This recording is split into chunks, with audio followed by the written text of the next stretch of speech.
Welcome to the Creative Warriors Podcast, the heart and soul of photography. I'm Ariel, Faith, your host. All right, we are welcoming back Erin Hogue again, and we are excited to welcome her for another episode of the Creative Warrior Podcast. Welcome, Erin. We enjoyed learning about your journey last time. Yeah, I'm glad to be back again. And now I'm excited to ask you some more in-depth questions about being mindful in your balance and how you fit those things into your particular genre. So how do you incorporate your personal experience and perspectives into your photography work? I think I have an interesting way of going about it. So I usually look at it where there's certain areas, certain jobs, and certain projects where it's ones that I'm really passionate about. They're the ones that I'm doing because I really love them and I can really push the boundaries with them. If I were to do those types of projects all the time, I would be exhausted because they take a lot more. For me, they're harder to find.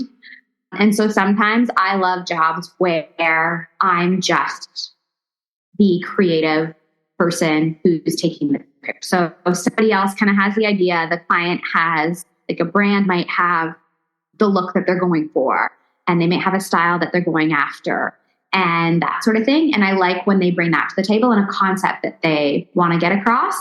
And I like when they bring that to the table sometimes because then I don't have to think about everything. Like, oh, okay, this is awesome. We get to work together and collaborate. So I get to look at their vision and try and make it come to life, and we collaborate that way. And so I love that there's projects that are like that because it's an entirely different way of thinking. And I really enjoy that. And then there's other things that are trips that are athletes' ideas and athletes' trips. And I get to go along. And so I get to go along and kind of document it.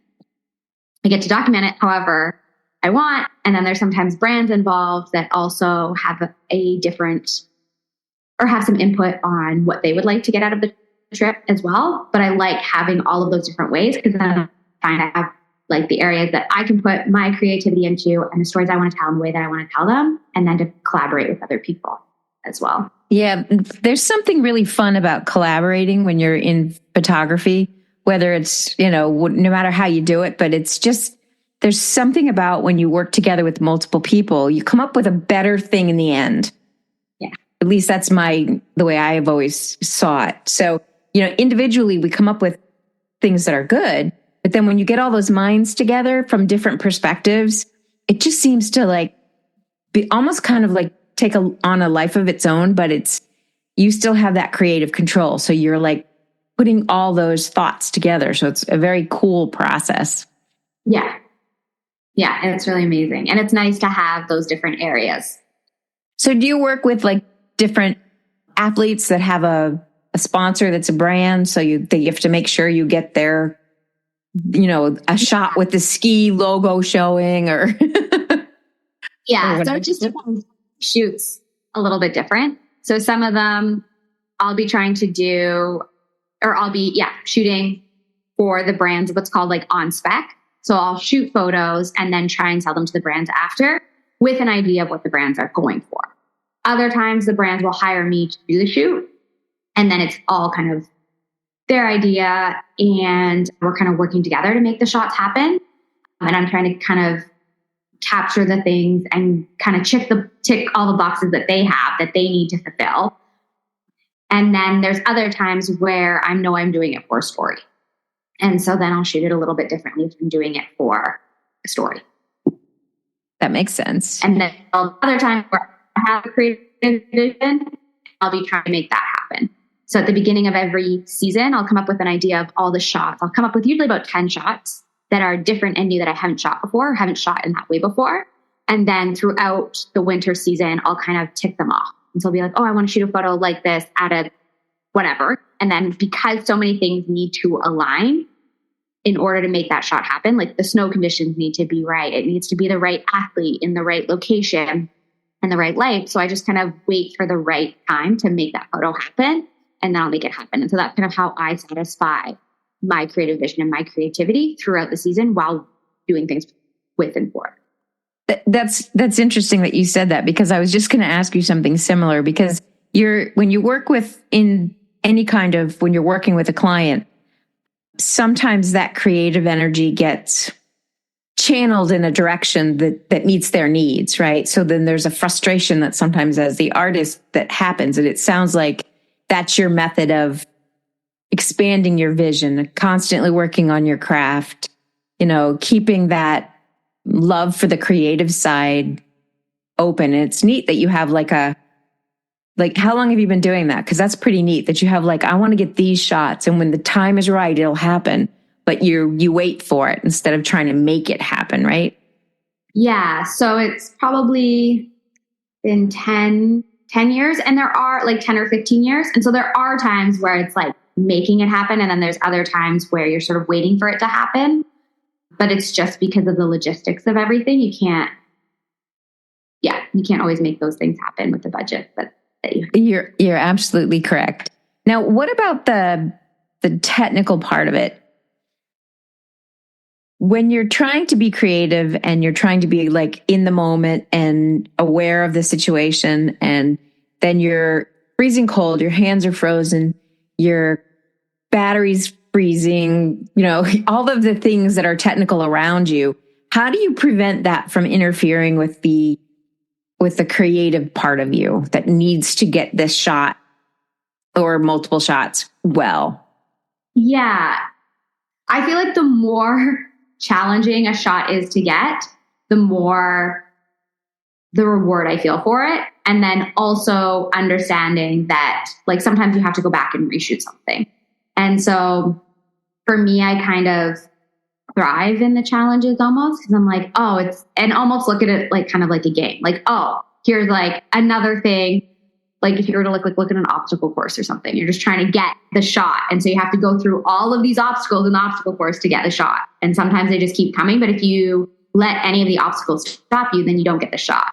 But if you try and work through it and just do it anyways, and not really think about all the obstacles that you're going, just being okay, did that one, next, did that one. So you're not really thinking about your hands being cold or anything like that. You're no, I have to get this shot, and this is just what it's going to take to get it. Cool. So you have a clear vision of all of the challenges that get you to the point, but the love of what you're doing is greater than any of those challenges. Yeah. And you kind of learn to mitigate them also. You probably have a really good pair of photography gloves that. I actually don't wear gloves very often. I find they get in the way. So I usually will pull my hands into my sleeves and blow on them. And that's how I keep kind of my hands warm. And then in between shots, just walking in circles. I don't know. I don't find it a huge obstacle. I'm from Florida, so 40-degree weather is cold. Yeah. The thing that is really interesting is when you're trying to explain to a client that doesn't work in action sports the amount of obstacles that there are to overcome, and that getting one action shot in a day is a really good day, because they don't understand all of the obstacles it takes and how much things need to align to be able to get that single shot. And so just making sure to let them know and trying to educate them is kind of funny, because it takes them a bit, and then all of a sudden they'll be oh yeah, you only get one photo in a day. We're asking way too much. And I'm yeah, I was it's not that I'm not trying to kind of meet your expectations. It's just, there's so many things that you don't think about when you're working in this area of photography. So it's always really interesting to explain that to a client that doesn't have experience working in that area, and the fact that it's very weather dependent and there's no way to work around that. In the commercial industry, you can kind of make things happen around that. You can get lights, you can bring in fake snow, you can do all of these things, but that's not really how snowboard photography necessarily works. No, because when the guy's in the air and he's got that perfect form and it starts to blow the snow in front of your camera, you didn't really want that, but it happened. Yeah. Or there was one time where a client had one day they wanted to do a shoot, and it was actually kind of a shot. They wanted to do a web episode of me taking photos. And they're we have this one day, we're all going to come on this one day, and this is the day we're going to shoot. And I was okay. And I'm trying to explain weather to them. I was that's great. Just be mindful that it hasn't snowed yet. it's early December. There's no snow and it could be cloudy that day. And they showed up and they were like, oh, we're just going to helicopter. We want to get like these really big scenic shots. So can't we just go in a helicopter and get above the clouds and still get these scenic shots? And I was like, well, it's not low hanging clouds. So I'm sorry, but we can't. I was like, that's not really in our control. So I was just like kind of educating them that way and then being like, oh yeah, I guess that makes sense. Like, it's not really how it works. Yeah, we don't really want to go out in that storm because we want to come home. Yeah, and helicopters can't really fly if it's too cloudy. Yes. Not safely. Yeah. Mm-hmm. Can you describe for us a time when you had to make a compromise in your work or your life to achieve that work-life balance? Because a lot of us have so much to do, so many different roles we play. And as a business owner, you're running a business, you're working with clients. I mean, there's multiple hats you wear in that whole process, right? And then there's the life hats that we wear in just our families, et cetera. So can you tell us about a time when you realized, I have to do something, I have to say no to something, or I have to change how I'm saying yes because I need better balance? Yeah. Yeah, definitely. I think the one thing that really helped me kind of figure that out is, well, even when I started, again, I looked at the fact that just hypothetically, let's say I'm going to live till I'm 100. I have essentially 25, so I have like kind of 4 different lives. So like if you think of like, and I kind of figured this out when I was 24, 25. So I was like, oh, I kind of have 4 more of these essentially. And so I was like, okay, how many years do I want to dedicate to putting all of my focus into one thing? And I even do this every year. So I was like, okay, I'm going to focus 3 to 5 years on just shooting action sport. And I'll make sacrifices in other areas of my life and make this kind of the priority. And that's sort of how I lived my life for a few years. And then kind of burnt out doing it. I was traveling all the time. I think there were 2 years where I wasn't anywhere longer than 2 weeks. Oh my gosh. And so you just kind of, it's amazing. Like the places, like I got to go to the Arctic, I got to go to California. I was given the opportunity to do a show in London. There were all these, I got to go to New York and go to this amazing gala and meet Annie Leibovitz, who was amazing. And so these were all things that I really wanted to do and I really loved. So it was amazing. But then other areas of my life suffered. And I kind of look at it like that. I'm like, okay, I'm going to do this right now. And these other areas are going to suffer, but I'll make up for those later. So I did a couple years of that. And then it kind of also coincided with COVID, where I did a year where I wasn't anywhere for longer than 2 weeks. And then came back to Whistler, did this crazy contest that was very stressful and finished that contest. And then COVID kind of happened. And I was like, oh, I'll have 3 weeks where I just get to chill and then I'll start working. 3 years later. Yeah. And then what actually happened was all my photo sales, all my speaking engagements. I was speaking professionally at the time. I had a big hat skiing trip with a bunch of the marketers from all the ski magazines that I was going to get to do. And it was a lifestyle shoot and I was so excited about it. All of that disappeared overnight. And so I started, and I'd always mentored and taught photography on the side. And I kind of always figured that at some point in time, I would want to travel less and have more structure and routine in my life. And so I would be a university professor and teach photography because I've always been passionate about that as well. And it's an entirely different way of working.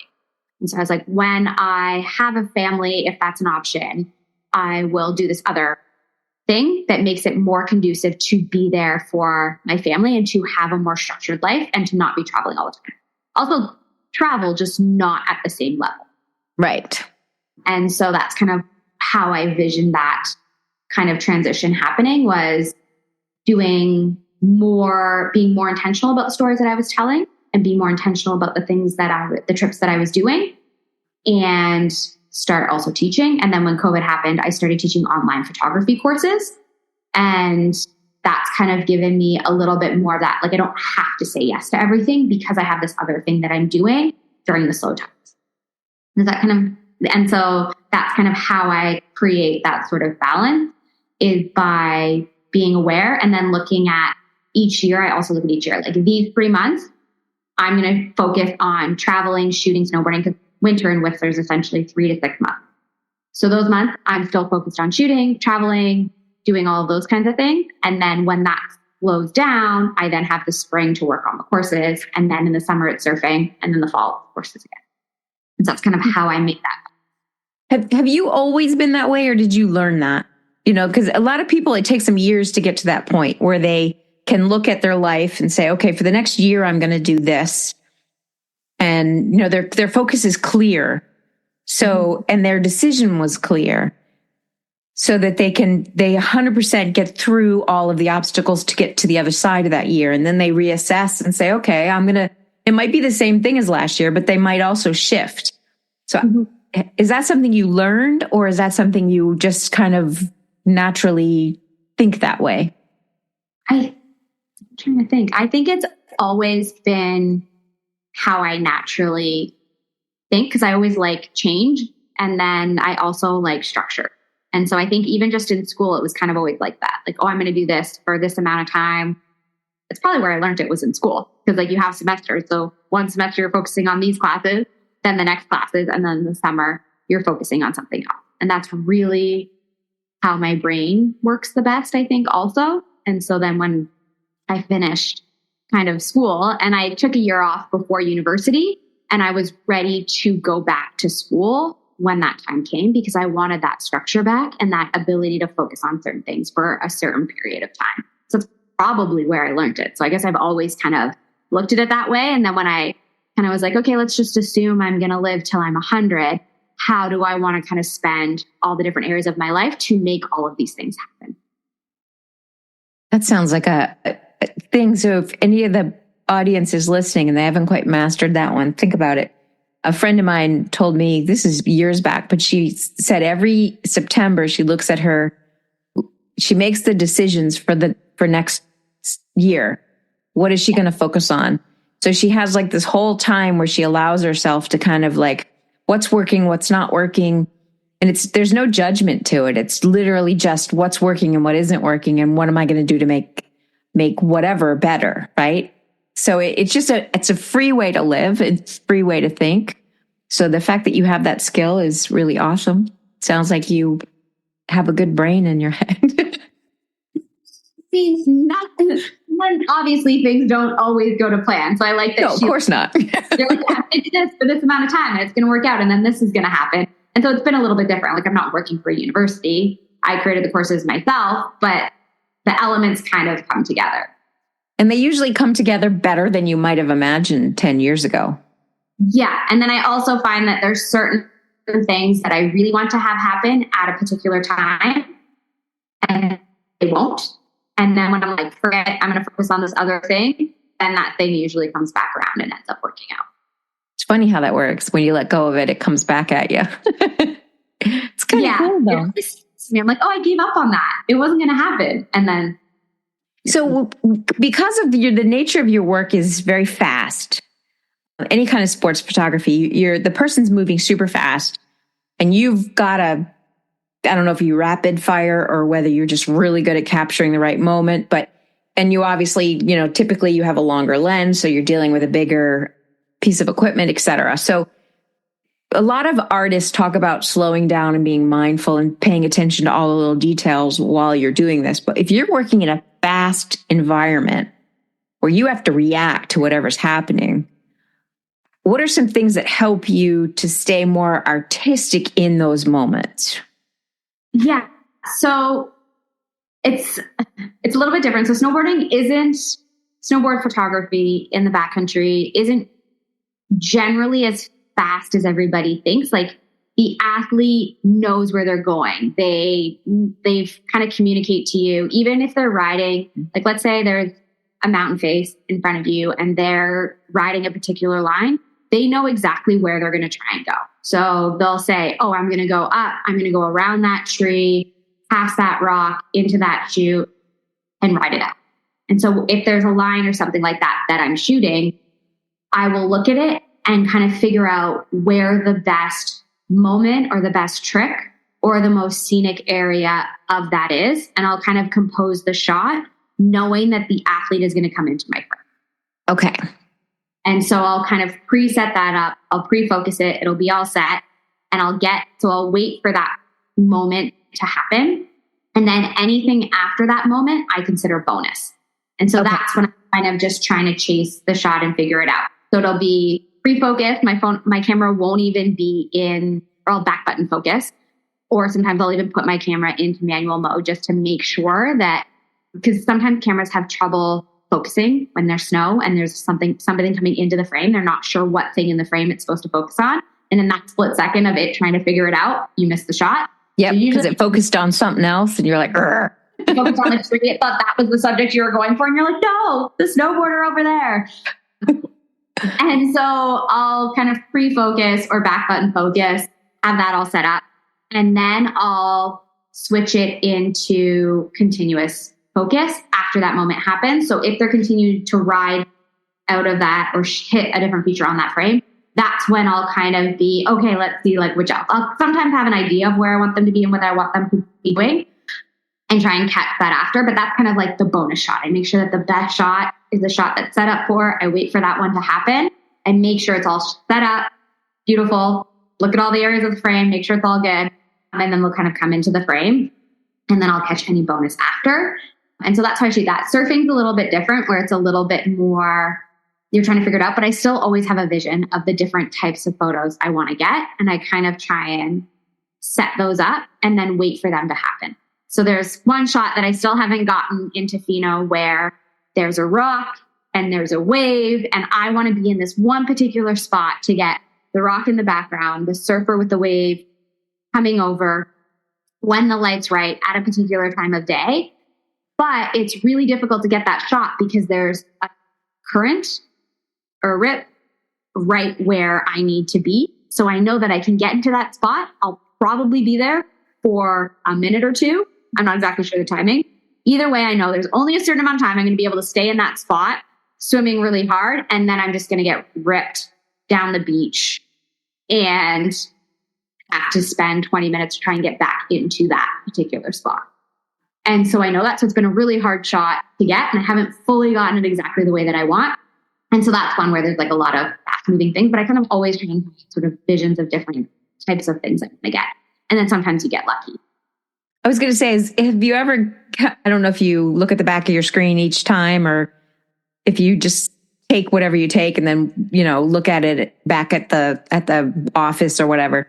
But do you ever like when you're culling through the images and sometimes the after photo is so much more profound than the one you were setting it up for? Do you ever have like these happy surprises, if you want to call them that?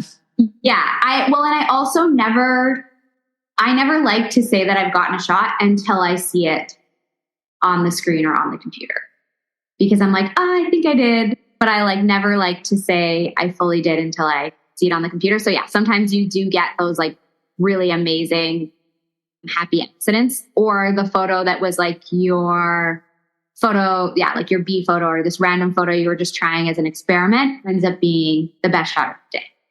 And it's not so random though, because you were out there, you put yourself in the place, you had the focus. So it's not exactly random, but yeah. It's never where it's just like, it's never fully random. I just took it out of my pocket and it just randomly started firing. Look at these great pictures. Not quite. Yeah, no, not quite. Okay. So in your line of work, do you have a sense of perfectionism? I should ask you that first. Yes. Okay. I like to say that I don't, but yeah. I mean, I'm always going for the perfect shot. What's perfect, right? No. And I think that's part of what makes it fun. I was like, if I were to ever get the perfect shot, I'd probably stop taking photos because I'd be like, oh, I did it. But I think that's why photography is so amazing, is because it's a practice. Like you're constantly getting better. Every shot leads to a better shot. And I think if I was ever fully satisfied, I'd be like, okay, cool. I'm not going to do it anymore. I'm satisfied. Whereas like there's always another place you can go or another shot you could get or some way you could shoot something better. Is there any other type of photography that you just enjoy for the fun of it? besides the work photography? Yeah, I love all areas of photography. I really love, mostly things with people. Like even the landscapes that I shoot, I would prefer there to be a person in the shot. And I like working with people a lot. And I find photography is a really amazing way to get to know people and to be able to work with people. And so I really like that. And then I also do on the side right now, but I think in 20 years, I'm hoping that it's my main thing that I'm doing. And I do kind of conceptual fine art photography. Okay. As well. And so it's very different. It's all concept driven. It would only really be successful being sold in a gallery and being on a person's wall. And it's all about altering perspectives. And so in 20 years, I want that, or I would love for that to be my main gig, but it's an entirely different way of working to how I'm working. Yeah. And that's one of the nice things is there's room for growth, right? Something you're doing, you can stay doing that for the next 12 years, but there's so many different ways of being expressive with a camera. Yeah. From the minute to the universe, and then everything in between, from organic to non-organic. There's so many different ways of looking at it, but each one of them build off the other one. What you learned about shallow depth of field is going to affect every one of those. And how you see is going to affect every one of those. So it's kind of like exciting. Yeah. But I think it alters how you, like if you, let's say I went and did some crazy big fashion shoot at some point in time, that would somehow infuse into my action sports photography. Yeah, absolutely. It's yep. That's why it's never, like sometimes I take classes that are totally outside of my world. But I'm not there to learn that world. I'm there to learn the skills they have that can come into my world. Yeah. Does that make sense? Anything I think if you have a creative inkling to shoot something that you've never shot before or an area that you've never shot before, and I don't think there needs to be any sort of reason other than you feel drawn to shoot it. And then somehow from doing that shoot, it will infuse into everything else that you're doing. Yeah. Those are absolutely kind of like important things to follow. Awesome. Okay. We're going to wrap this up and we're going to talk a little bit more next episode about some of the inner struggles. It sounds like you didn't have a lot of them, but I'm sure you did have some of that, imposter syndrome and some of those things. So we're going to talk about that when we come back. Thank you. Thank you. One more question, Erin, before we go. Tell our audience where they can find you online and how they can learn more about your education and what you offer. Yeah, so probably on Instagram. It's Erin Hogue is my Instagram. So it's just my last name, my first name. And in the links on there, they can find all the information about the courses. I run free workshops every now and then, so they can sign up for a free workshop. They'll get a taste of what the full course is all about. If they're interested in that, they can also just go to my website, which is also just my name, and that's where you can see more of my work. And then keep an eye out. I'm going to do some more conceptual fine art photography. So if you're more interested in that, you can go to hogueart.com or keep an eye out. So that's going to be changing. Oh, cool. If you enjoyed this podcast, The Creative Warriors, the female heart and soul of photography, please like, subscribe, share, and comment. Until next time, keep exploring, keep learning, and keep the conversation going. Stay curious and have a happy artistic journey. Thank you for listening to the Creative Warriors podcast, the female heart and soul of photography. See you next episode.